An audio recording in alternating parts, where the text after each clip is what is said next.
Good afternoon, everyone.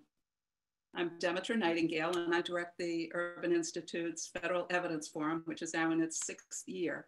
I'm really pleased to welcome all of you who are joining us from across the country and from other countries for this next in a series of public virtual forums related to evidence-based policy and activities.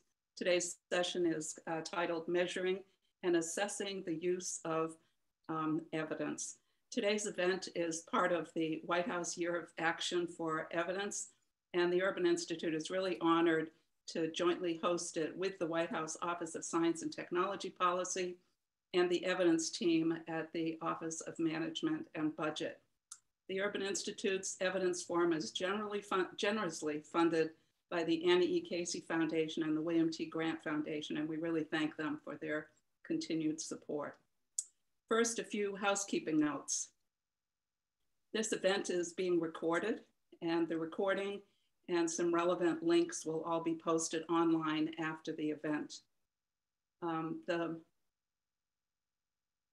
You can hide the captions or adjust the settings if you go to the live transcript button, which is usually at the bottom of your page. Biographies for the speakers and all of the slides that are shown today are already available online at the event page. We have all of you are now muted, but you can type your comments or questions into the Q&A box at any time, and we'll be collecting and trying to address them as we go along. At the end of the event, there will be a survey. Please take 1 or 2 minutes to complete the survey. This really helps us to plan our future forums. And finally, engage with us online if you wish by using the hashtag #LiveAtUrban. We have a great program today. Before turning it over to Diana Epstein from OMB, I want to quickly say a couple of words. First of all, thank you to Diana and to Christina Eller of OSTP for helping us to get this organized and to refine the agenda as we developed it. The 2019 Foundations for Evidence-Based Policy Act requires nearly all federal agencies to have and strengthen their evidence-based approaches. And they're at various stages in doing that, producing high-quality evidence with data, research, and evaluations, developing learning agendas and evaluation plans, disseminating reports and results, and engaging stakeholders at every stage. Today, we are focusing on how to know if the evidence that's being created is being used to improve outcomes and how the evidence process is affecting outcomes. How can we measure the use of evidence? There are many types of evidence and all have value: formal program evaluations, performance measures, statistical analysis, and experience of agencies, administrators, people, and service providers. All of these are part of the overall evidence process and policy, and all can be measured. Are evaluation findings being used to improve program operations? Is evidence being used for policy or legislative decisions or in strategic planning? Is evidence used to improve program results and the quality of services provided? Is evidence used to promote racial and social equity? And what are some of the tools and methods that can be used to measure the use of evidence? As federal agencies are now strengthening their evidence capacity and the infrastructure needed for rigorous evaluation and analysis, we turn now to ways that evidence use can be measured and how it is or it could be incorporated into the whole evidence cycle. Again, thanks for joining us today, and please do submit comments and questions at any time through Zoom and join the conversation at hashtag #LiveAtUrban. We really want to hear from you. And now I'm very pleased to quickly just turn it over to Diana Epstein from OMB. Diana. Great, thanks, Demetra. It's a pleasure to be here with you all today. We're very excited about this third event in our Evidence Forum series, which is part of our Year of Evidence for Action. During this year of evidence, we're co-hosting a series of events with nonprofits and academic organizations to co-develop concrete strategies for mobilizing evidence that can make life healthier, safer, more equitable, and more prosperous for the American public. This would not be happening at all without my tireless colleagues at the Office of Science and Technology Policy, particularly Christina Chaka-Eller. So I just want to acknowledge all their hard work at the outset. Similarly, my colleagues across the federal government have been hard at work. It's been a busy few years for evidence in the federal government. The presidential memorandum on restoring trust in government through scientific integrity and evidence-based policymaking was released during the first week of the Biden-Harris administration. It affirmed that it's the policy of the administration to make decisions guided by the best available science and data. Further details were provided in subsequent OMB guidance, Memorandum M2127, which emphasizes the need for federal agencies to build a culture of evidence and that building and using evidence is a mission-critical function.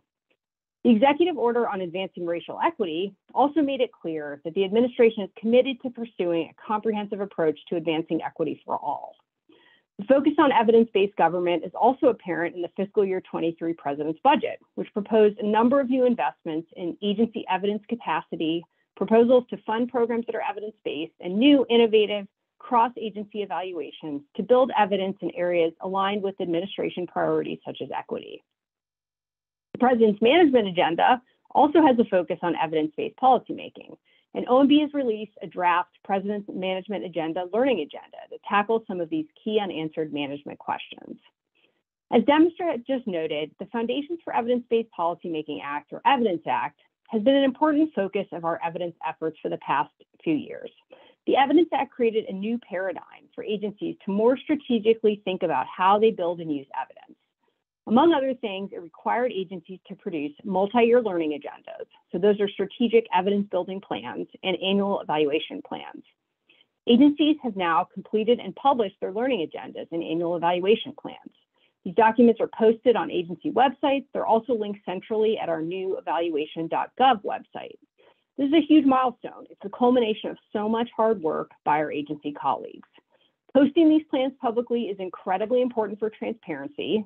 We hope it also provides new opportunities for collaboration through more equitable and inclusive information sharing. But as exciting as it is for agencies to have identified their priority questions and have these learning agendas in place, we have to execute on the plans. We need to build more and better evidence that can be used to help decision makers solve tough problems. We also need to make good use of the evidence we already have and ensure that we have the mechanisms, the processes, and expectations for using evidence when it's built. This is a year for us to collectively pivot from planning to doing and to demonstrate the great promise of evidence-based decision-making. So I'm very excited for this event today. I think the conversation will help push us all toward thinking about evidence use and how we actually know when and how that use is happening. To that end, we want to hear your ideas and examples of putting evidence to action. We have a mailbox that we check every day. We'd welcome your good thinking sent to evidence@omb.eop.gov. All right, with that, I'm happy to introduce Catherine Oliver for our next presentation. Catherine is an associate professor of sociology and public health at the London School of Hygiene and Tropical Medicine. Catherine, the floor is yours. Thank you very much, Dinah, and it's lovely to be here. Hello, everybody. So as Dinah said, I am a social scientist and I study evidence production and use and how they are connected in the policy world. So I should have some slides, which I'm sure will pop up in a minute. So together with some other social scientists and also funders, I'm one of the leaders of an organisation called Transforming Evidence. So we're a coalition to try and build an evidence base about how evidence is made, mobilised and used in policy and practice. There we go. Sorry, having slide issues. One of the observations that prompted us to form our collaboration, Transforming Evidence, is that virtually every policy sector and almost every academic discipline has an interest in how the knowledge that they produce is used and how it ends up influencing decision-making in different ways. One of the observations that we made about how that works is that every sector and every discipline calls it something different. So here's a few examples from different places. In the UK, we have a big push for implementation science in clinical medicine, for example. And in the US, especially in the social policy field, there's a lot of discussion about what's called use of research evidence. But essentially, people are talking about the same relationship between knowledge and decision-making. To that end, transforming evidence, one of the things that we do is we convene events very like this to help bring together different communities, but we also do research. So we are currently studying how evidence production influences evidence use and how to improve it and measure it. So please do get in touch if you're interested. What I'll be talking about today is use of evidence. So I thought I'd start with the canonical work in the field, which is Carol Weiss's work, The Many Meanings of Research Utilization, which is from 1979. So she was a social scientist who worked on program evaluation in the US. And she described these 6 key uses, different types of use of evidence. So what do we mean by use? She said it could be knowledge-driven, it could be a problem-solving use, political, tactical, interactive, enlightenment. She also acknowledged that research often was just an intellectual enterprise in its own right. So I just thought I'd mention that. So what does she mean by these different types of use? First of all, knowledge-driven and problem-solving are very connected. So what she's really talking about here is a sort of linear model where there's a problem that addresses a policy question, evidence sort of comes in to the rescue and helps everybody identify an answer. So it's very linear. And the role of research, the way in which research is used, is as a sort of library of information which policymakers and decision makers can tap into. And it's the underlying theory behind a lot of particularly the early calls for evidence-based policymaking.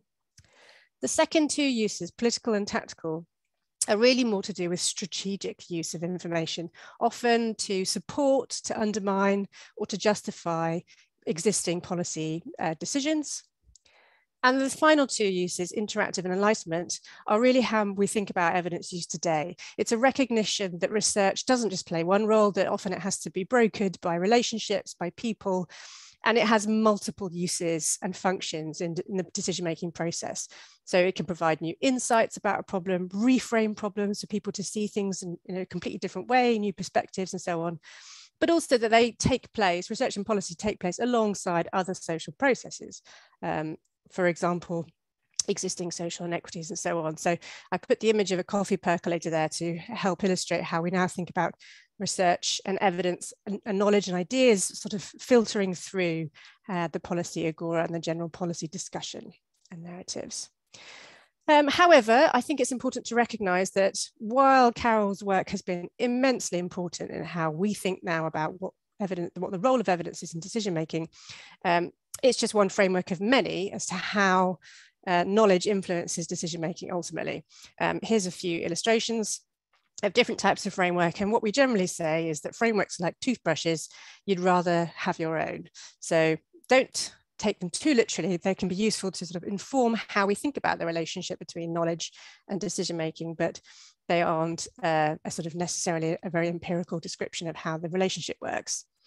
So with that in mind, I thought it might be more helpful to talk about some of the metaphors that might be useful to think about what we mean by use of evidence. What could evidence mean? And when we start thinking about what evidence use could look like, we often kind of imagine that decision makers are assembling a jigsaw puzzle. So they have a problem, which I suppose is the jigsaw frame. And the job of evidence is to form all these different bits and pieces, very holistic, diverse set of evidence perhaps, and bring them all together to come up with a solution. So this model of use, assembling, informing, selecting evidence, is compatible with all of the types of use that Carol Weiss described. And it has directly informed strategies which researchers use to measure evidence use and also to improve use. So I'll come back to that later. So here the role of research can be sort of understood as providing content for support for policy and practice decisions. And so the role of researchers, if you think in this metaphor, is to amplify the quality and quantity of what we do and to tailor our messages and disseminate what we do as widely as possible. So this is what a lot of researchers understand by use. Unfortunately, this metaphor doesn't capture very well the reality of the policy world. So it's not often that we have a very clear choice between policy option A, policy option B. So decisions aren't always very clear. And evidence is often contested. So here, it all fits together in a nice shape, but in reality, there'd be overlapping, contested evidence that sort of disagreed with each other. There'd be gaps, there'd be holes, there'd be parts missing altogether. So what might be a more helpful metaphor? Well, I've started to think about maybe it's instead more like cooking a stew. So instead of having one person assembling a jigsaw puzzle, maybe it's more like having lots of institutional roles and processes which influence the decision-making process. So maybe lots of people standing around a table. You're not always certain what the end product will end up being, but you can kind of see that there's an endpoint that you're moving towards, and you've got a process or a recipe that you might sort of follow to get there. But everybody's product is going to end up looking a bit different. And you can sort of start to think about, well, what might the different ingredients be? What might a good balance be? What do I want out of it? It might look slightly different from what someone else would prefer to get in terms of their stew. And it allows us to think about, what does it look like when we work together? What does co-production look like? What are the different stakeholders that need to be involved in this process? And it helps us to recognize that it is a multi-actor process, this production of knowledge, the different ingredients, and the combining in different ways to come up with different products. But even so, even though this is a better metaphor, I think, we have to admit ultimately that this isn't really how decision-making works either. So the use is really what happens after the stew has been cooked. So it's not really, we have to recognize that decision-making isn't about coming to a static point, an end point, and that rather on drawing on a sort of bounded community of people who are all cooking something together, actually, we have to recognize that decision-making is contingent, as you all know, on many factors and events, that it's highly relational. So it's dependent on the relationships between everybody involved and those implicated by decisions and who would be affected by those policy decisions. And it's very complex. So all parts of a complex knowledge and policy ecosystem are highly related to each other and interact in often unexpected ways. So the current metaphor that I use is probably not very helpful, but this is how I think of it. So rather than thinking about a sort of purposeful set of activities which lead us towards a predefined goal, I think it's more like standing on a beach, watching the waves, rearranging the pebbles. If we think of the pebbles as being different bits of knowledge, you can imagine how that for different people, depending on where you are, they form different kinds of patterns. But we also can then start to think about who gets to stand on the beach, who's allowed and enabled to participate in the process of providing pebbles, providing bits of evidence, let alone interpreting them. And allows us to think about questions like, how are people's views shaped by those around them?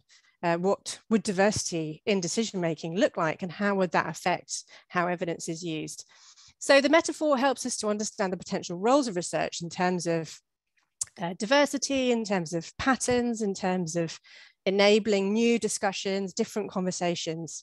But it also means that the strategies that we might employ to improve use might look quite different. So they wouldn't necessarily be, for example, about assembling a jigsaw puzzle and looking for gaps. It would be instead about thinking critically about who gets to speak, who gets to ask questions, who gets to answer questions, and so on. So instead of focusing, as a lot of the research does, about how to improve evidence-based policymaking on how we make evidence good, we need to think more about understanding how to make use good. What does quality research use look like? So we talk a lot about making research more rigorous, improving the policy relevance of research. How do we improve the quality of use? And I think what that would look like is understanding a policy problem or a challenge in the round. So having a really holistic perspective on what a decision might need to draw on when it's being made. It might look like thinking through what diversity means for different kinds of problems, and thinking about how to build an appropriate evidence base that would reflect the diversity of everybody who is involved and implicated. It means thinking through how to engage and implement evidence in all sorts of different ways. And to do that, the research tells us we need to have skills to do it. We need to have mindsets and perspectives, beliefs about evidence use being an important factor in decision-making. And we need to have the relationships involved. So we're really talking about a systemic level intervention or change, a cultural change in how we do our decision making to improve equality. And we also need to have the organizational components like leadership and infrastructure to enable all of that. So it's a lot of that is there, and it is certainly growing, and a lot of the work that people on this webinar have done is contributing massively to this systemic change that we need to see. Currently, our solutions to improve evidence use are all about building these kind of cultures. So it's about building relationships, it's about connecting different kinds of organizations, moving agendas forward together.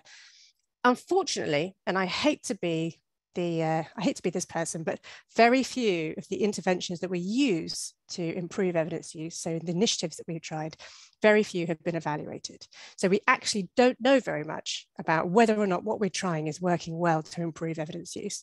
So there's an awful lot of things being tried, all kinds of new fellowship schemes and exchange opportunities, events, training programs, capacity building opportunities, and many of them are truly worthwhile.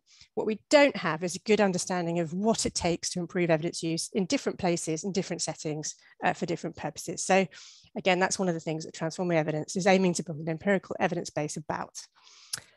So in the UK, just very quickly, this is from a piece of work that I've been doing with the UK government to understand how evidence influences policy within our science advisory system.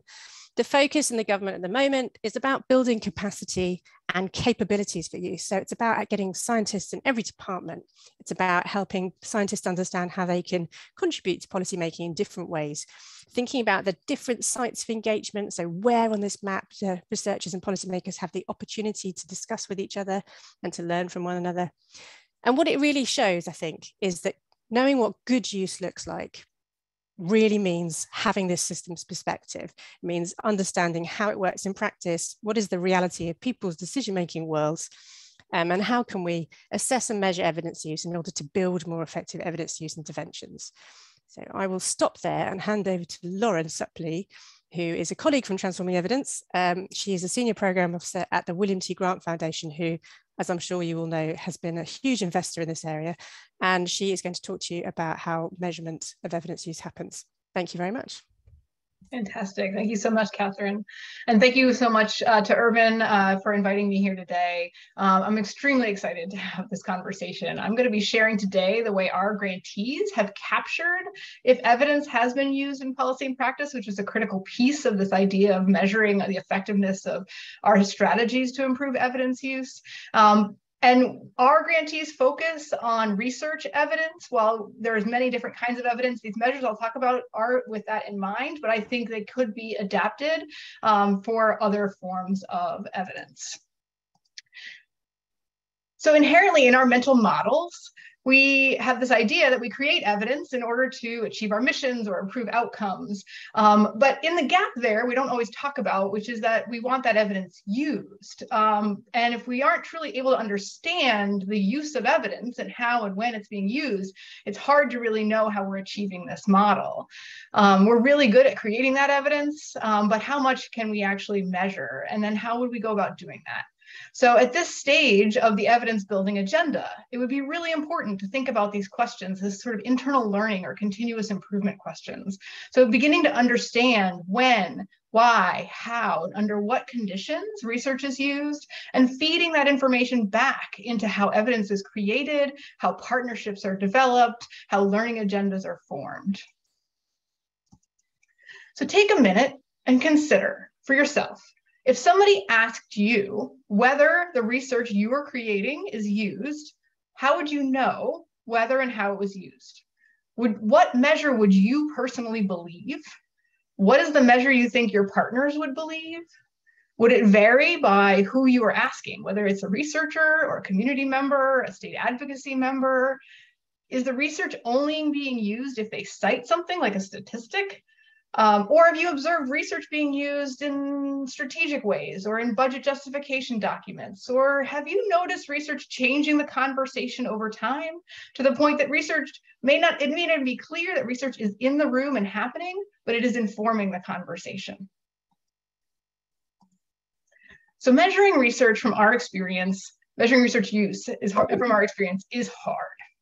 If you just ask somebody, there's often a desire to say the right thing. Oh, yes, I use research. Of course I used your research. But they may not have. With many measures of research use, there is an issue of recall bias. So it isn't often that you're able to sit and just watch someone use your research. So we're often asking them after the fact, which may actually blur in their mind what really happened. The easiest way would be if everything was instrumental use, as Catherine sort of mentioned, where X piece of research fits Y decision. And that would be really easy, make it easy to measure, but that's a pretty uncommon occurrence. And instead, research is often used, as she was pointing out, conceptually to change the conversation, the questions people ask, how they think about a problem, which is more subtle and more difficult to spot. Research use may be subtle so that people don't even know anymore where the research came from. So they can't give you a specific citation. And often we have different definitions of research in mind. So when someone asks if research has been used, depends on your definition and the person you're talking to's definition about whether you're capturing research use as you both understand it. But do not despair. There's a community of researchers who are studying research use in policy and practice, and they've been making great advances on how to measure whether and how research was used. Our grantees have used a range of measures. So they reuse everything from surveys, interviews, observations, document analysis. I'm going to give a brief example in this talk of each one, but each varies in their intensity of how much it takes to do. So for example, observations and document analysis take a lot of time, both to observe, say, the meetings or collect the materials, and then the time to code it and understand it and interpret it. Each of these also varies in their validity or how much we're going to believe the results that come out. So for example, I mentioned self-report bias. So a survey is quite easy to administer, but may be subject to self-report bias, or there may be misinterpretation of key concepts like what is research. Nothing is perfect. So we actually really recommend mixed methods. So that might be starting with a survey and then confirming what you're using in document analysis or interviews to dive in deeper. I'm going to do a whirlwind tour of each of these. Some may be easier to embed within your own existing internal evaluation activities, while others, such as observation or document analysis, may be best conducted by internal, external research teams in partnership with your work.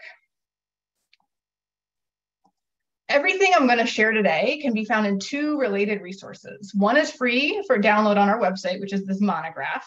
It highlights all the measures I mentioned, as well as case studies and examples of studies who have actually used these measures. The second is a new open source methods repository where you can explore all the measures that I'm going to discuss here today. It actually gives you the measure. It talks about how it was used. It talks about its psychometrics if you're interested in that. It gives you examples of studies where it was used. It's a fantastic resource that is continuously growing, and we actually would encourage people who have measures to add them to this. So surveys, as I mentioned, they're self-report measures. They're designed to measure knowledge, attitudes, values, behaviors. You can either ask about their use of evidence in one question or in multiple questions. You can give surveys over time and see how things change. They're often applicable across multiple contexts. They're very efficient. But as I mentioned, with that self-report bias, sometimes it's hard to understand what people are referencing. And so surveys are fantastic, but we actually think that they don't always capture the full picture. Here's an example, though, of a measure that one of our grantees used with federal policymakers. And so you can see this is just part of the survey, but they're asking them over a period of time how often they've used research to set policy agendas and help understand questions and decide the content of a policy discussion. Interviews are actually powerful tools for understanding how practitioners and policymakers engage and think about research evidence, how they make sense of it, and uncover specific examples. So you can dive deep into a specific case study. So just like other research, you have to pay attention, though, to who you're talking to, because that'll shape what you learn, the conclusions that you can draw. They are a little more time intensive than surveys, but you have that opportunity to really dig in and add that nuance and that contextualization of what happened. They are still self-report, and so it would be great to sort of verify what you're learning with other approaches, such as maybe a document analysis or observing a meeting. And again, from that methods repository, here's a brief example of an interview protocol that one of our grantees used in studying state legislators' use of evidence. And you can see they're asking them questions about describing a specific example to ground sort of the conversation of where they used research, why they trusted that research, why did they choose that particular piece. So document analysis has a real strength in that it's there. You can do historical analysis. It's not subject to the self-report bias as much.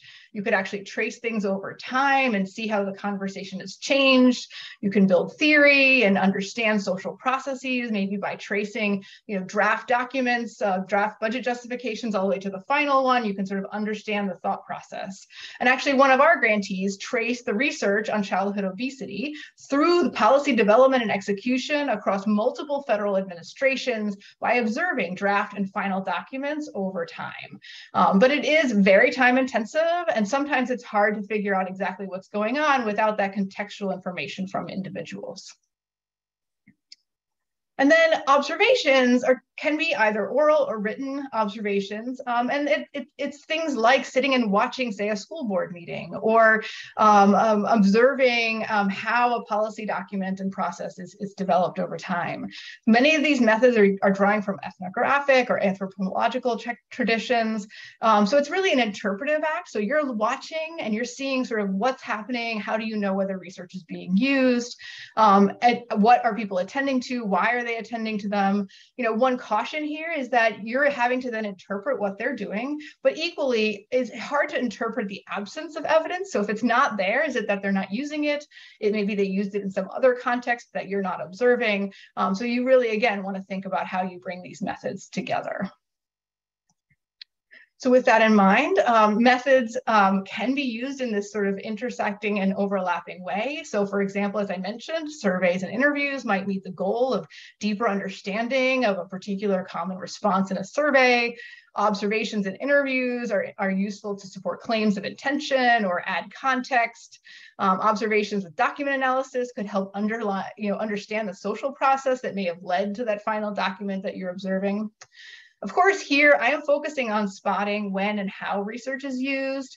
Studying some of the other concepts that Catherine just presented on the relational context and the systemic infrastructure would require a different set of measures. So for example, some of our grantees have used social network analysis to map how relationships affect how and where knowledge is shared and by whom and how much it's trusted. And I mentioned at the beginning, thinking through how to measure use. That can help you better understand your work, identify ways to continue to improve your practice, to inform how evidence is created and how research partnerships are structured, and support and center on when, why, and how, and what conditions research is used. I'm hoping this 30,000-foot overview was helpful. I'm now going to turn it over to Rekha Balu, who is the Director of the Federal Equity Initiative and Co-Vice President of the Office of Race and Equity Research at the Urban Institute, to moderate our next discussion. Thank you, Lauren. That was super helpful. I am excited to moderate a discussion with people who are now in the business of both producing and using evidence. Today, we're lucky to have speakers from different vantage points in government who are both producing and using evidence to guide their program and policy design. So we have first from California, Natalie Pellucci, who is Secretary of the California Labor and Workforce Development Agency. And we have Brittany Borg, who is Chief Evaluation Officer at U.S. Citizenship and Immigration Services, which is a sub-agency of the Department of Homeland Security, and who previously had a stint at the Small Business Administration, which we'll get to hear about as well, and Calvin Johnson from the U.S. Department of Housing and Urban Development, obviously a very large agency, and who is Deputy Assistant Secretary for Research, Evaluation, and Monitoring.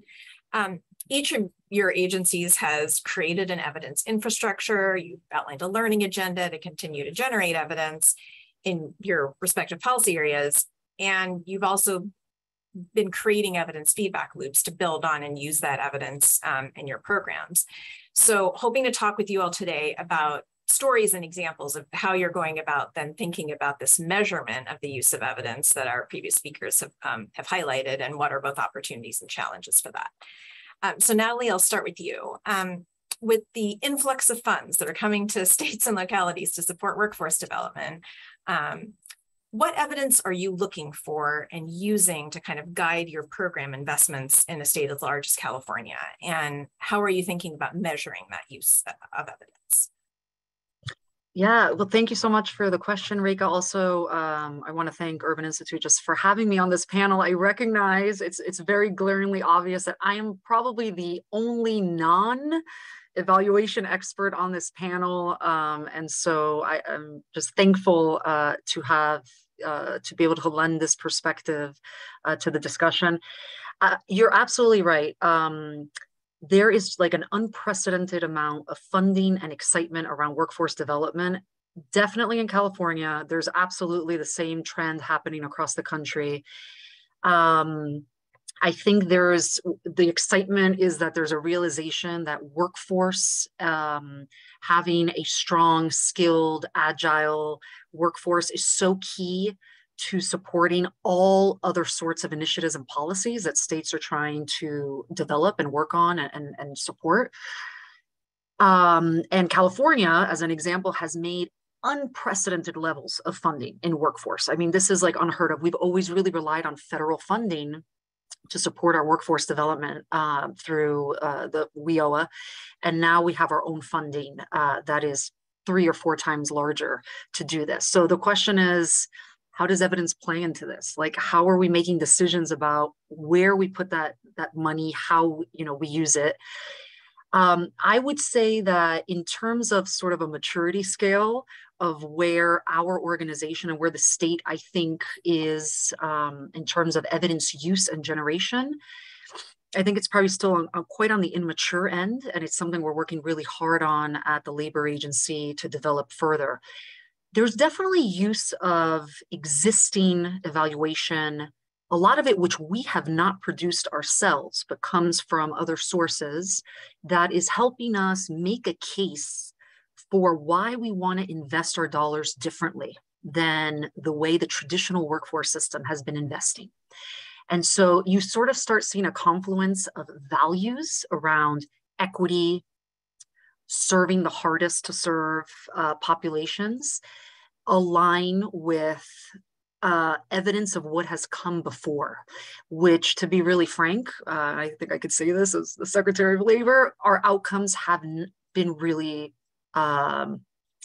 less than satisfactory, I would say, in terms of what we have been producing in the workforce system with our investments. And in some cases, I would say we're probably even perpetuating high degrees of inequity and poverty with a workforce design and investment that has been very transactional and very focused on sort of measures and goals that are immediate and not thinking about the long term of a worker's journey and how you really create better jobs.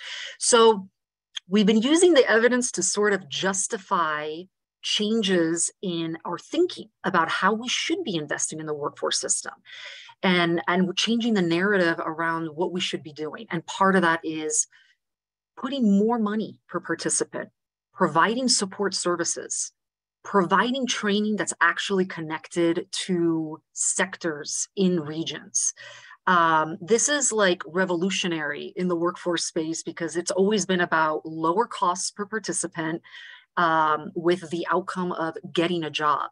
Well, now we want to look at the types of jobs we're getting people. We want to hold on to participants longer and make sure that it's not just about that first job, but about where they go after because we were able to support them.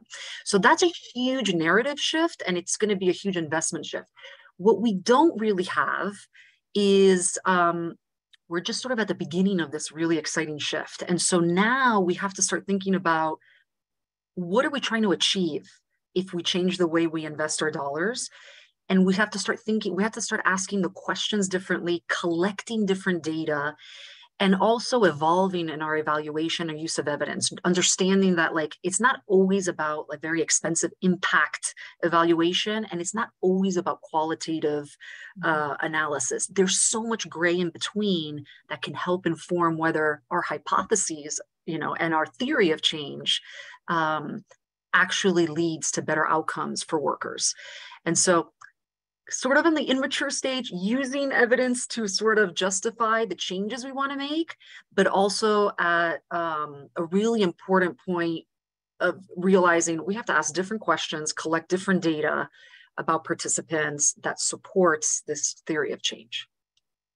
It's really interesting because it's almost like a high level measure about this use of evidence that you're that has informed a sort of different set of policy design choices, as well as like program investments. Absolutely. And so Calvin, at HUD, I'm thinking about, like, you've got this long track record of evaluating your investments with local housing authorities and grantees, and have been maybe you are farther along on this maturity scale also of thinking about use of evidence. And so I'm curious what kinds of systems you've set up or created to help monitor how grantees themselves are using that evidence, whether it's the public housing authorities or other grantees, and whether more formalization of that monitoring helps with measurement or whether less is better. Yes, well, thanks for the question, Reka. Challenging, very challenging, right? So with over 3,000 housing authorities and probably 4 or 5 times that in terms of grantees, trying to monitor whether our grantees and housing authorities are actually using evidence require or would at least suggest that there is some uniform way of capturing that data. And surprisingly enough, we do have systems in place where housing authorities across the nation, as well as grantees, are required to report back to HUD in systems that are, that were really built in the 80s and 90s. Right? And so those systems weren't necessarily designed to capture the use of evidence. Those systems were typically used as transactional systems to actually record information around what's getting done, what money's being spent, what money is being drawn down. And so you might imagine trying to now figure out how to use those systems to capture the use of, the use of evidence is really challenging. But I will say this, we basically engage in a really robust evaluation framework whereby we are learning and building evidence on a regular basis. We have projects that run from 3 to 5 years where we are literally thinking about building evidence and incorporating that evidence back into the way that we do our business, whether it's policy design, whether it is kind of feeding back that information to our program office that then feed it back to the grantees and the housing authorities so that we can just continue to actually improve. But again, the limitation I think that we find is that the systems for capturing that information were never designed to measure the use of evidence. And so one of the things that we're realizing is that, we deal with what we have. And so we look into those record systems that tease out information that will help us kind of identify signals that evidence is being used, right? So we can look for those outputs. We can look at outcomes in many cases that aren't even captured in our databases, but we can look for outcomes that are perhaps captured in other databases by doing innovative things like linking data. So it's not uncommon for us to look at the activities that we're doing at HUD, right? So in the housing space, the actual community development space, but then link our data to see what impact it has on education, right? What impact it has on health, what impact it has on public safety. And we've used that innovation to figure out how to make the best use of administrative data, not only that we have in-house, but also administrative data that we have across government and at different levels of government. Now, the other thing I think that is important to mention is that despite these limitations, we're able to and have been giving a lot of thought to what does it mean in terms of the use of evidence? Well, one of the things that we're realizing is that our evidence building process is providing useful information about what's working, what's not working, what's promising.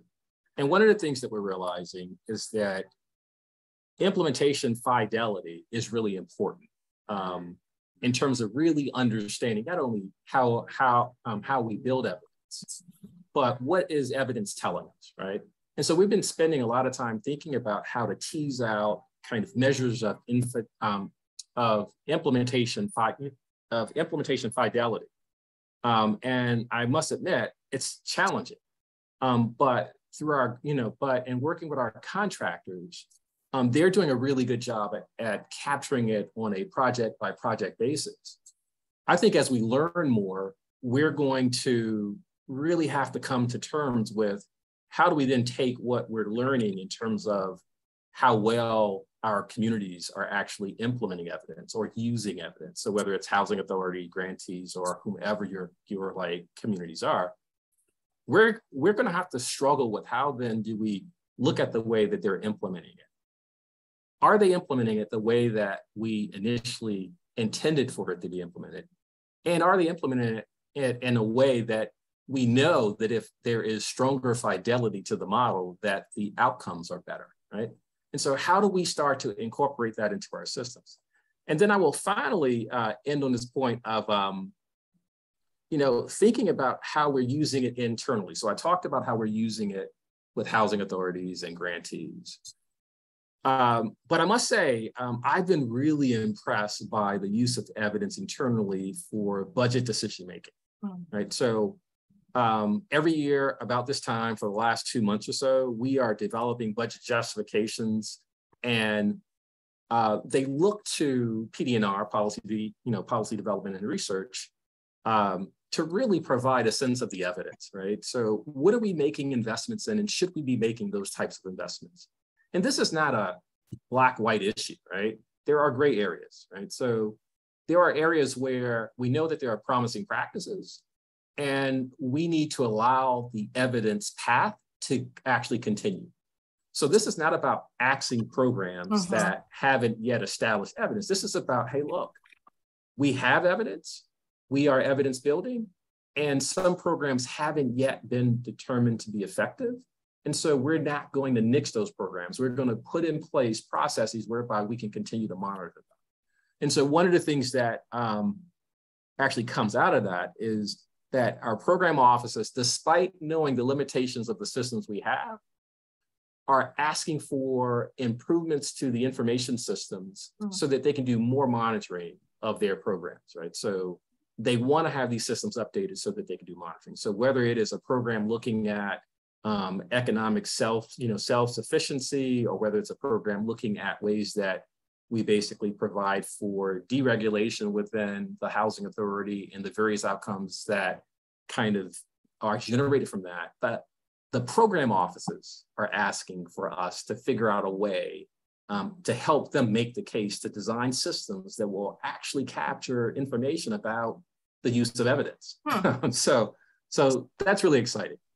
But that is, and that's a nice story of a cycle there, where it sounds like you've been able to use evidence to almost like create a set of standards for monitoring quality and monitoring implementation fidelity, and also are using that evidence to recognize like what it might take for scale up or maturity of an individual program, so that there is enough time, like you're aligning or affording it enough time to be evaluated. So it's sort of like the using evidence to help produce the evidence. Absolutely. Which is a nice example of a feedback loop there. Brittany, Natalie had mentioned the issues of equity, and I know in your current role at CIS and in your previous role at Small Business Administration, issues of equity, whether it's equitable treatment of constituents or equitable distribution of funds, have come up. And so I'm curious how you have thought about what is the role of evidence in measuring equity? Like, is there a way to have evidence use inform what ways in which you're both conceptualizing and measuring equity? And are you looking for those like specific measures of equity? Or are you looking for kind of findings from an evaluation to help you think about measuring equity? Thanks, Rika. And I'd like to echo Natalie's sentiments. Thanks to the Urban Institute and OMB and everyone for joining today. I think there's a good example from SBA that talks about a successful use, I would say, of evidence to impact equity and equitable outcomes, and then where there's still gaps in that thinking. So while I was at SBA, COVID hit. So now that's a couple of years ago, which is hard to believe. And very shortly thereafter, the CARES Act passed, and SBA got a lot of money and influential new programs like the Paycheck Protection Program, with very tight timelines to roll them out. There wasn't time to go talk to the communities and get that qualitative information that would help us design an equitable and like culturally competent program. It was get the money out the door because people were in need. It was an emergency response. And we could pretty quickly see in the near term what evidence we would need to help try as best we could to monitor how things were going in terms of equitable distribution. So we focused on distribution of the program. Did that seem equitable based on our own data and then also available data about small business owner demographics throughout the country? And we could see certain demographics of small business owners were not receiving an equitable share of the financial assistance. And that was great internally. But I think what really amplified this is thinking back to that kind of stew metaphor from earlier in the presentation. Because this was financial assistance, the Data Act required that we published participant data. So lots of other qualified researchers and academic partners could validate our own findings, use different approaches themselves, have all their research assistants pulling even more data than we could, buy third-party data that we didn't have access to. And everybody, we all kind of landed on this same concept that there were small business owners being left behind and kind of identify who they were as best we could. And that gave, I think, a lot of confidence in the decision that Congress ultimately made when it passed additional legislation in the following December to close that gap. So there are very specific lines in that future legislation that gave SBA the authority to target future distributions of funds to try and close that gap. So now where we need to go in evaluating PPP is understanding if it worked, right, generally through program evaluation, and for whom, which is that equity piece. SBA is able to capitalize on some previously built infrastructure with the Census Bureau to try and do that very rigorously. There's still probably some pretty major data hurdles there, but we're working towards them. But even in the meantime, we can use kind of a proxy for underserved small businesses. So we know through previous evidence that smaller small businesses are disproportionately likely to have minority or women owners.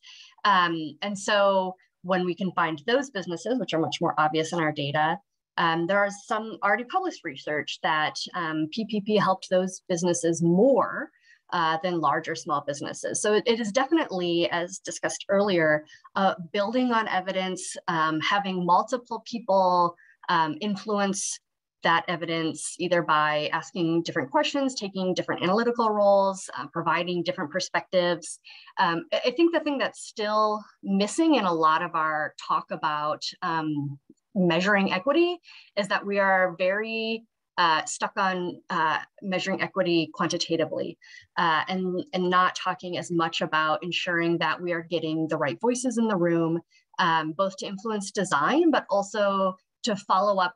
You might have, for example, a small business owner that is that's a minority, inner city, or women-owned, who got a better outcome, who got the outcome that we desired from PPP, but that still doesn't necessarily mean that that program met their needs.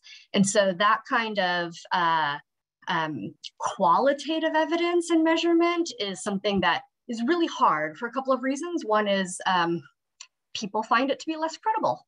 It's not as easy to parade out a qualitative, nuanced finding as it is a number of, yes, it improved outcomes by 50%. That's much easier, and everybody understands that and finds it to be credible. I would say, just in terms of talking, like if you've got a agency leader that now needs to go talk to Congress about the outcomes of a program, they've got 3 minutes. And it's got to be understandable. And those quantitative numbers are what you go for. So we need to build that space for talking about equity measurement in a qualitative way. And I'm not sure where that is yet.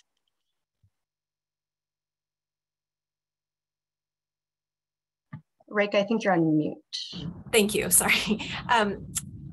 So Brittany had mentioned this point about like not having time for community consultation. And Calvin, I know you guys are thinking about kind of ways to engage the community in your evaluation work writ large, but also as it concerns evidence use. Can you share like an example or two of how HUD is doing this? I almost did the same thing. Yeah, thanks, Brittany, for raising that. I think that that's extremely important. We have to figure out how to get those who are really going to benefit from our programs involved in the decision-making early on. The way that we have been doing this quite a bit is by engaging residents' councils, right? So folk who are, residents of housing authorities, making certain that we are including them at the beginning in terms of the design of programs. To be clear, it's not perfect. And we know that we have to do a better job, and we are aiming to do a better job, but we do involve resident councils. We make certain that they are, buying into the program. We hear their voices. We provide ongoing feedback to them about what it is we're learning. We're listening to them about how to interpret the information that we're gathering and what the findings are telling us and what the findings are telling them. This is probably over the past year or so really important because we've been stumbling upon subgroup analysis that really speak to the need to have residents kind of at the table to help us interpret it. And when I mean subgroup analysis, it's really talking about disparate findings for different subgroups.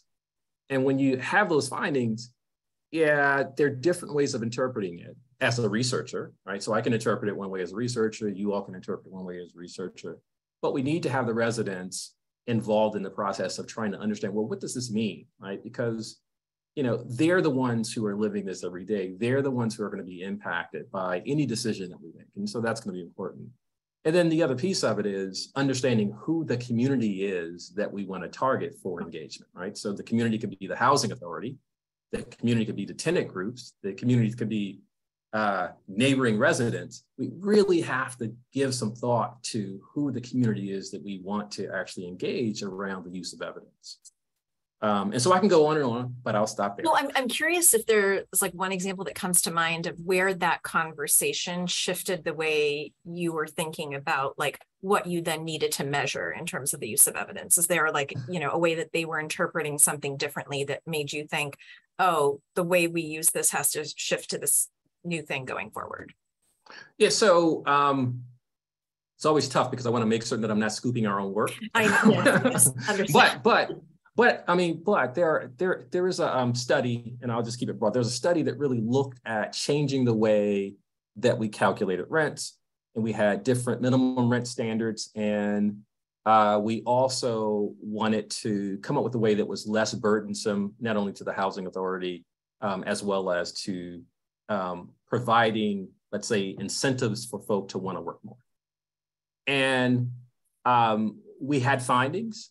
And the findings didn't look promising, but we had to engage residents to kind of figure out, well, we had one way of looking at those findings, like, look, this isn't working, what's going on? And the residents had a different way of looking at the findings and explaining what are some of the barriers to work that might really be suppressing their income. And it was enlightening. It allowed us to think about some of the challenges to the project, and it allowed us to think about what we learned from residents in a way that now we are in the final weeks of trying to get a contract out to address one of the findings that residents kind of brought to that, to us. And this is something that we've been hearing a lot, is that you want us to increase earnings, but you're not necessarily connecting us to childcare, right? So it's like, a finding like that could have been overlooked if we had just looked at the data saying, this program isn't increasing earnings, without understanding the context within which that was happening. And it was happening within the context of folk want to work. It's just that they don't have childcare support. Mm-hmm. That's a nice example of sort of using it very immediately to change kind of a measure using going forward, and also like rethinking like what a finding means, and how that is in like changing how you're measuring going forward. This also makes me think about like something that Lauren brought up, which is, we are often trying to like move ourselves on this continuum from like use of data to like thinking about consulting research ultimately to like using like entire bodies of evidence. And Brittany, I'm curious how that progress has been going at, you know, a sub-agency like CIS that has very sensitive data and lets, you know, on immigration status and others, and might be like more focused on the data side of things. How do you actually, you know, sort of zoom out and think more about like, how are we using the entire body of evidence? Yeah, that's a really great question for a place like USCIS. As you mentioned, we have a lot of very sensitive data and also data on very vulnerable populations like refugees and people fleeing violence and persecution. There's a lot of both legal and then just ethical protections about the data that we have. And are collecting, right? Like we're constantly wondering, should we start collecting this data or that type of data? And what are the potential negative consequences of collecting different kinds of data on the people that we serve? So beyond all of the protocols and procedures for protecting that data and ensuring that it's used properly and appropriately, we also are working to ensure that the evidence we're building is appropriate for the types of decisions that are likely to be made from it. And that's a lot trickier than you would think it is.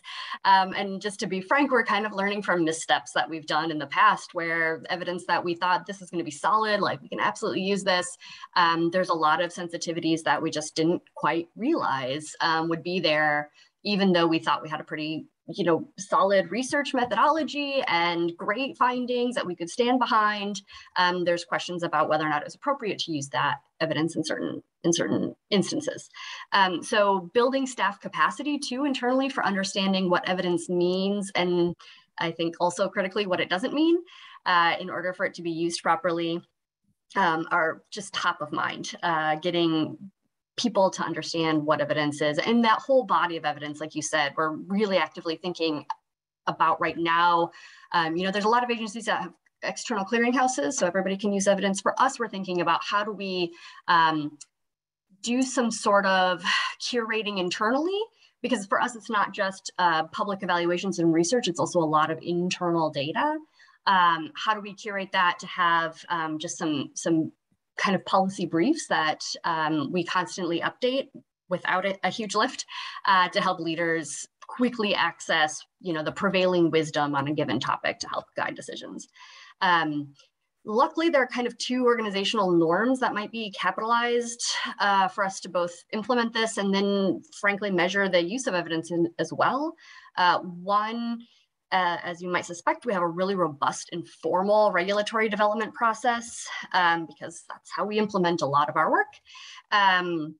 And it's centrally coordinated, and the people who are involved in this know immigration, they know policy, they know there's a lot of economists, obviously, because there's economic analysis that needs to happen. So they're generally the type of people who understand research anyway, and it's fairly easy to tap into that structure.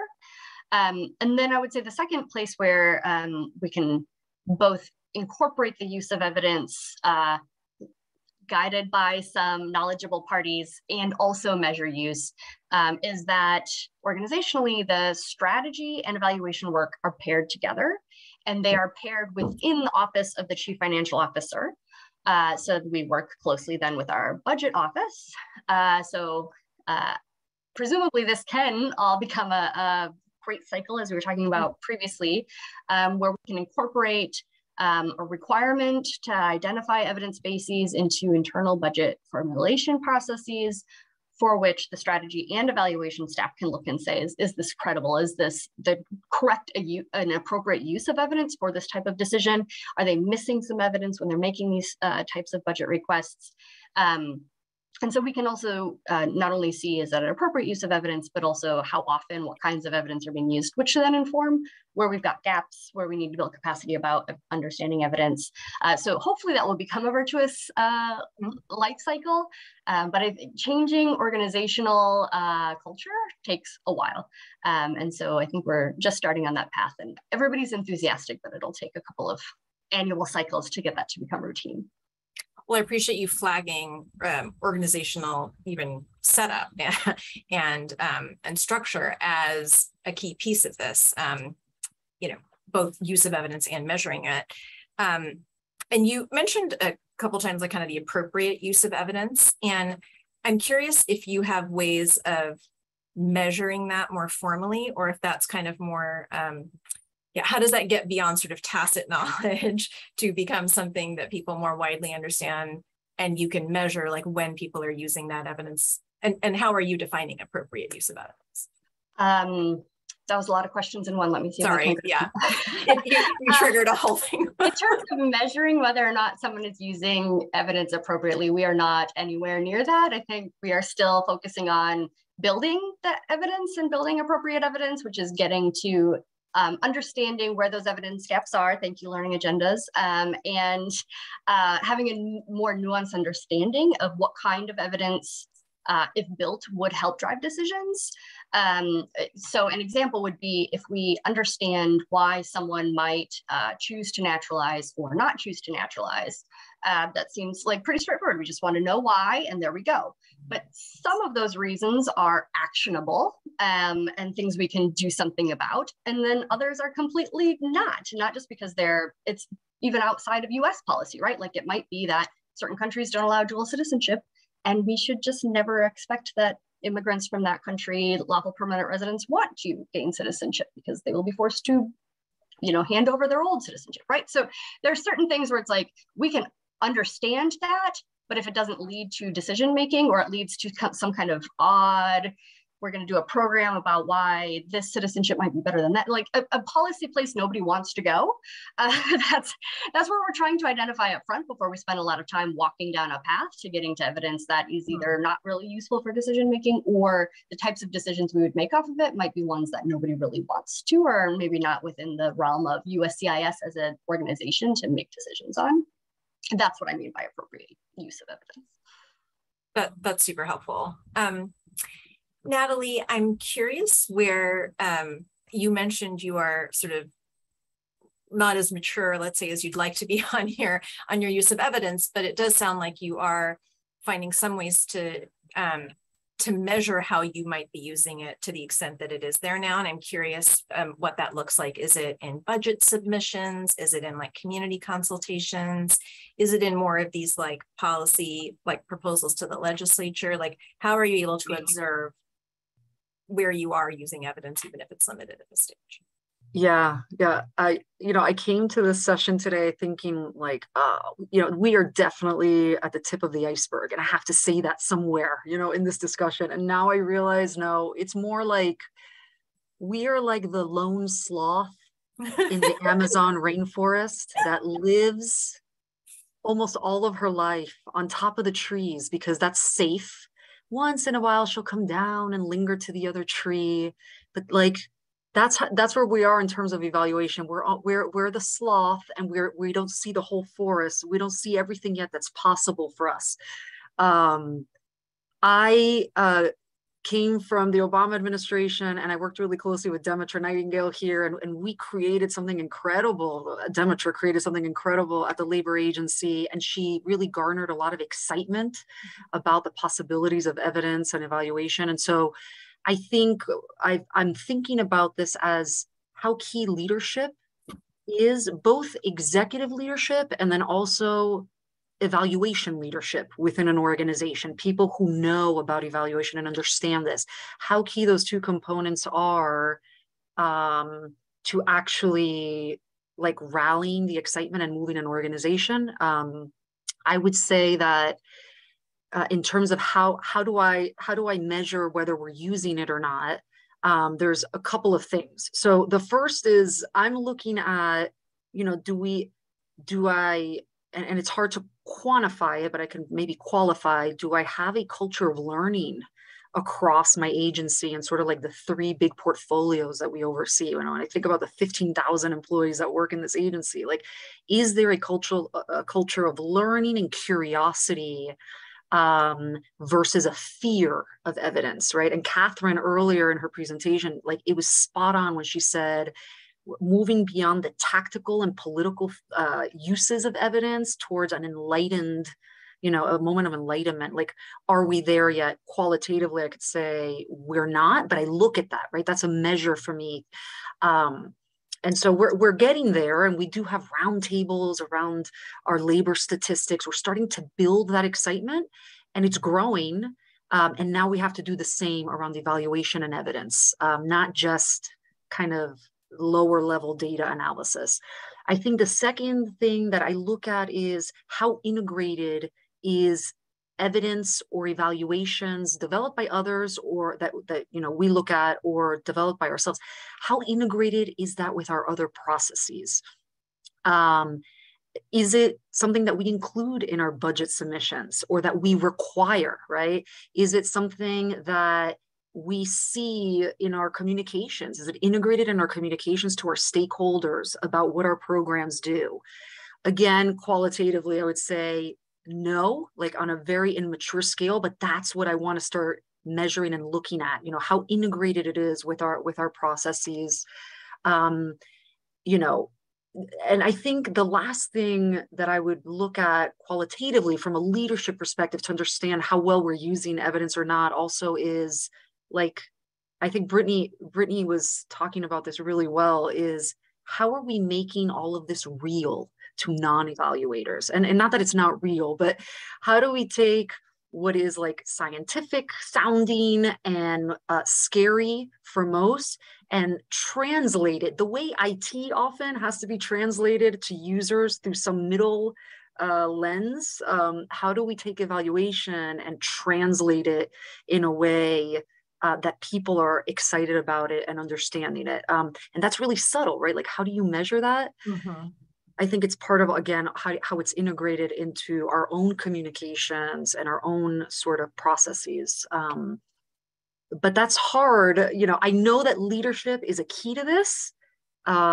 It's going to be a little more, and I can know intuitively if we're improving or not. I think the next level for us is going to be actually having a plan of how we assess our maturity through these different aspects that I just mentioned. Mm-hmm. Well, it's super helpful to even hear those dimensions like outlined, and it'll be great to follow up absolutely in a year and hear how you and others are doing. Well, so as you can see, we've got a lot of engagement from our audience, and a few questions have come up in the chat that I wanted to throw out to you. So for Calvin and Brittany and anyone else, Demetra, Lauren, or Catherine, who might be able to speak to this, does the federal government have any plans, informal or otherwise, to create a kind of cross-agency evidence repository that might offer evidence about like more and less effective ways to use evidence, and perhaps about like the problems that, I think the question is like, as well as about evidence problems and how to prevent or reduce those problems related to use, which might harken back, Brittany, to the point you were making. And if something like this doesn't kind of informally exist, maybe this is to your curation point, Brittany, like how are you thinking about creating one in a way that is usable? Can't speak for federal government wide. Right. I'm not sure if Diana wants to jump in to see if OMB is leading anything there. I think that's a wonderful idea in terms of a resource. Internally, maybe this was obvious to everyone else, but it was not to me, but looking to library science as a template for how to identify, curate, and make information accessible, understandable. That's kind of where we're starting. There's a lot of internal like SharePoints and that sort of thing floating around, lots of here's where information is. And so we are pulling together essentially a community of practice internally to pull on from, the policy researchers, the economists, the data analysts, the, frankly, for us, it's like HR strategy and policy too, so that there's voices at the table that understand evidence. We don't have to spend a lot of time explaining, but that understand it from their perspectives, and we can pull it, use them to pull it together and curate things more than my tiny staff can do on our own. And then hopefully they can be evangelists for that sort of resource as they're working with operational directors and leaders throughout the agency as well. So that's kind of how we're envisioning it. We have taken one baby step there, and like we have that general understanding agreed upon, and now we have to do all the work behind it. So follow up in a year and I'll tell you how that went. Dan or others, anyone else want to get in on this point before we go to the next question?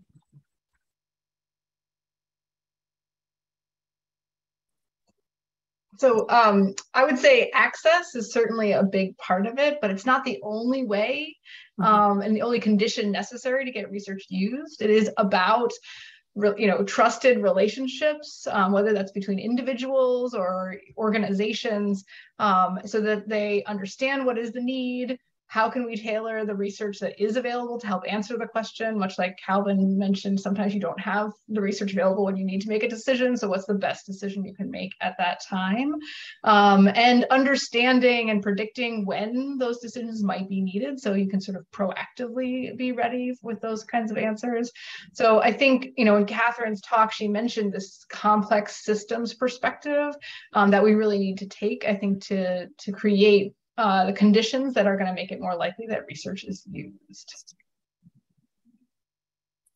So on that note, like one of the questions that that came up in the chat was, there is a lot of there's a lot of work out there that's being called research and evidence. Some of that is more rigorous and credible than others. And how do we ensure, this might get to your access point as not being, like, your point, Lauren, about access not being the full story here. Like, how do we ensure that policymakers are actually using credible evidence? And what are the supports that people in the evaluation and research world can provide? And also, like, what are supports that other people in government could provide to help, like, sort through that? I can take a stab, but I would love if Catherine or others jump in as well. So I do think it's important to have, credible, rigorous evidence. We've spent a lot of time focused on that, not as much on understanding how and when we can create the conditions that it's used. So I think we are still at a point where we have to figure out how to bring those things together. I do think there is a conversation starting in the empirical field of people studying research use of what does it mean to use research well. It's one thing to get it used, but we haven't spent as much time thinking about how to use it well, which includes, I think, the quality of the research, but also how people understand it, how people apply it. So I think it's a pretty complex interactional situation.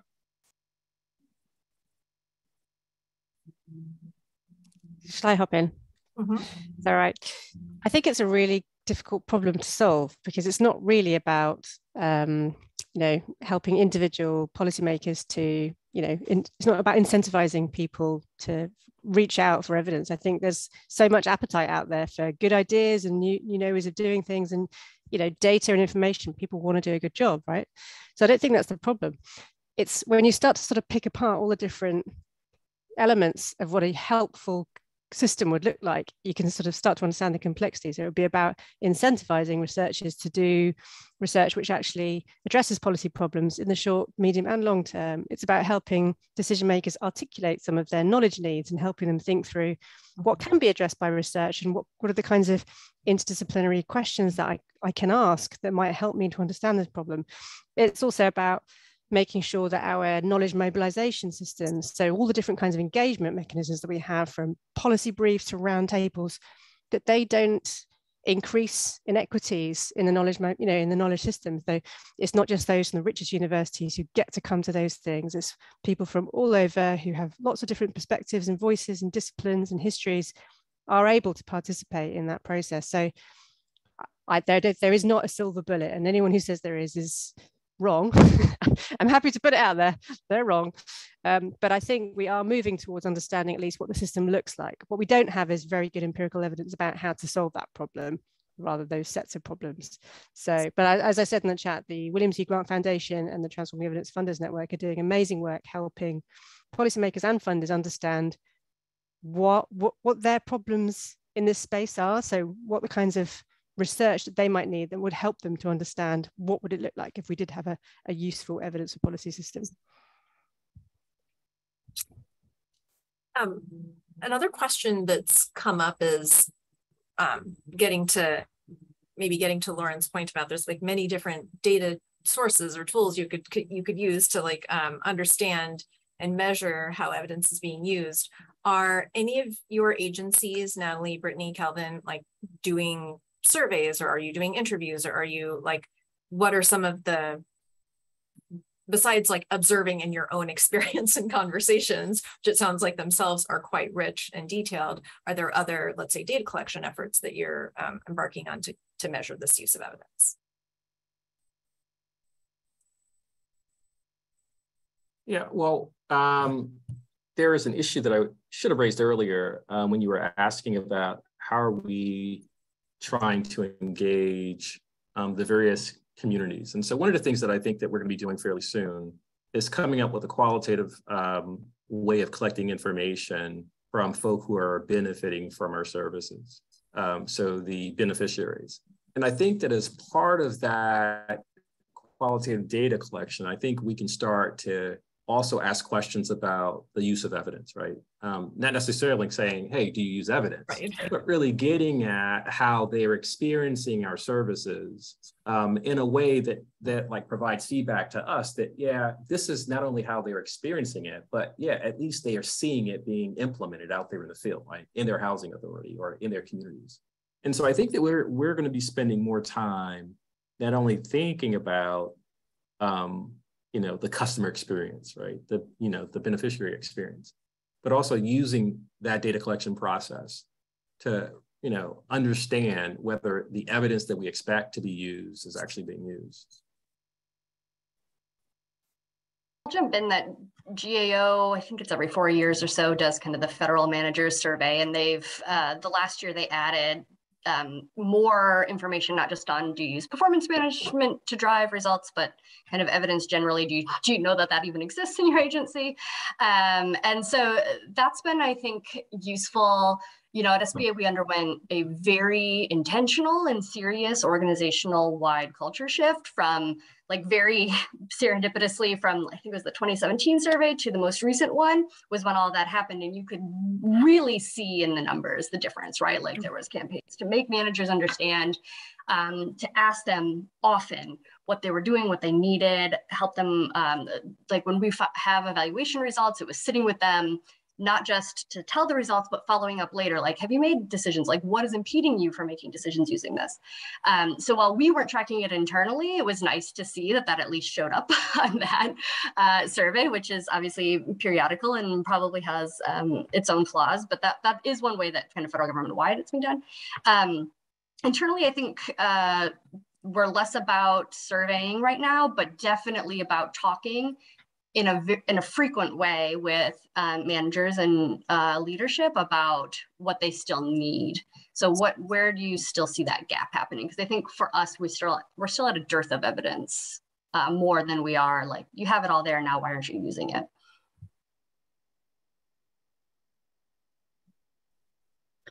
Yeah, I mean, I'll just jump in, with the state perspective. We at least at Labor Agency, and I would guess at most other agencies, definitely not capturing through surveys or actual data the use of evidence by kind of leadership or manager levels, but that's an extremely important thing to do. I think and it's also really important because where the rubber hits the road in a lot of places, even for our federal programs, is at the state level. It is at the local level.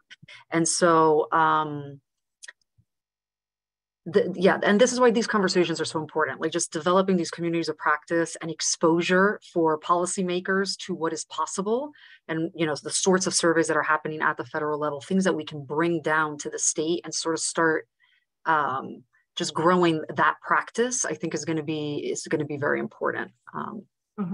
So you have a willing innovator and tester here, but we really have to grow that across state government as well as in local government. Excellent. I'll just wrap up with one quick question for you all, and then I'll turn it over to Basha. So we've heard a lot of interesting ideas today, and it's clear that many of you are also talking with your colleagues at other agencies or at other institutions. So I'd love to hear just one or two kind of quick takeaways or ideas that you have about what you have learned or are observing other government agencies doing around measuring use of evidence that you want to dig into more or try out. Well, I'll kick off. I really want to explore this sort of evaluation loop with the customers, the people that we serve. So how incredible and transformative would it be to involve the recipients of our services and our investments in the design and in the questions we're asking, and stop being so paternalistic about the outcomes we think we're trying to achieve, and really talk to the people that are impacted and saying, are these the outcomes that you care about? That is just transformative. And so something definitely that I know our Deputy Secretary for Evaluation is interested in, and we want to explore more of that.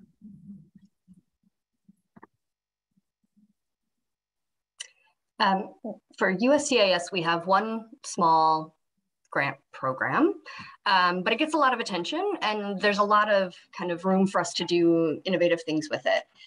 One thing that DHS generally has started, but I think we have room to learn from other agencies, is about including kind of in that NOFO, that Notice of Funding Opportunity language, both that the grantee will engage in evaluation, but also then like come to the table with how evidence is driving your program design. And there's a lot of other agencies who do this really well already, and it's been like part of their culture for a very long time. So I think we have room to learn from other agencies on that end. Great. Yeah, and I'll mention, you know, I look to the CDC and the Department of Justice, the Office of Justice programs, and some recent work that they, or funding opportunities that they just put out around community violence interventions and how they're going to be engaging communities. And I'll be looking and tracking the work that they're doing in terms of engaging communities around not only how to actually combat violent crimes in their communities, but, you know, what does participation look like when you involve the community? Like, what does that look like? They've given some thought to how to make it more than just approving research designs, and now having communities involved in the actual design and the identification of questions in the data collection process. And so really excited about that work, and we'll be following it. Excellent. Thank you so much for your time and ideas and sharing these reflections on what is an admittedly long and challenging process of embedding evidence more in our decision making. So I want to thank you on behalf of Urban and OMB, OSTP, and others for joining us today. And I will now turn this over to Basha for some concluding remarks. Thank you all. Thanks, Reka. Thank you all so much for joining us virtually this afternoon. I'm Basha Katz from the Federal Evidence Forum here at Urban, and we want to thank all the wonderful presenters and panelists for your helpful insights on measuring and assessing the use of evidence. We also want to especially thank the Annie E. Casey Foundation and the William T. Grant Foundation for their generous support of the forum. And finally, a huge thanks to our co-host today, the Year of Evidence for Action team from the White House Office of Science and Technology Policy and the Office of Management and Budget's Evidence team. If you enjoyed this event and would like to learn more about our work, please check out the Federal Evidence Forum at the link in the chat. We host public forums like this one related to all aspects of evidence and evaluation, as well as producing briefs and blogs. We also have some resources to provide consultation, webinars, or briefing from individual agencies, so let us know if we can help you as you implement the Evidence Act. On our website, you can also sign up for our periodic newsletter to stay up to date on our events and publications. A video recording of this event will be available soon, and as mentioned previously, we are sending the link to a survey to collect your feedback on the event and what you'd like to see in the future. Thank you again so much for being here today, and we hope to see you at a future forum soon.